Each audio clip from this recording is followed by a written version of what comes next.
Hi leaders! Good morning! Kakatapos ko lang magkape and right now I'm reviewing all the goals, okay, writing all the possibility na makakuha natin guys for the remaining month. So guys, I just want to remind you everybody na to be grateful every single day no matter what your situation right now. Maybe you are in the down moment right now, you are in the struggle right now, but I'm here to remind you that there is still a beauty of our life. The moment na nagising ka, the moment na nag-set ka ng goal, the moment na you think all the possibility na pwede mangyari sa atin guys, yan pa lang is pwede natin yan papasalamatan. Pero I'm here guys to tell you na ang mundo is umiikot sa mga tao na marunong maging grateful.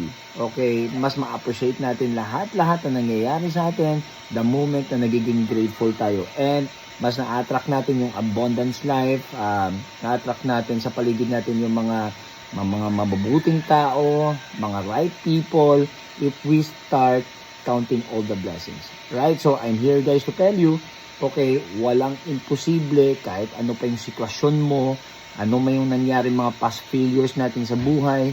Basta the moment that you think, starting, shifting your mindset, okay, to all the possibility, kahit anong nangyari coming from the past of failures, past of disappointments, past of comparison natin sa ibang tao, bakit sila naging successful. I'm here to tell you guys that you are unique, that you are all the possibility, and we can still create the life that we want 3 to 5 years from now.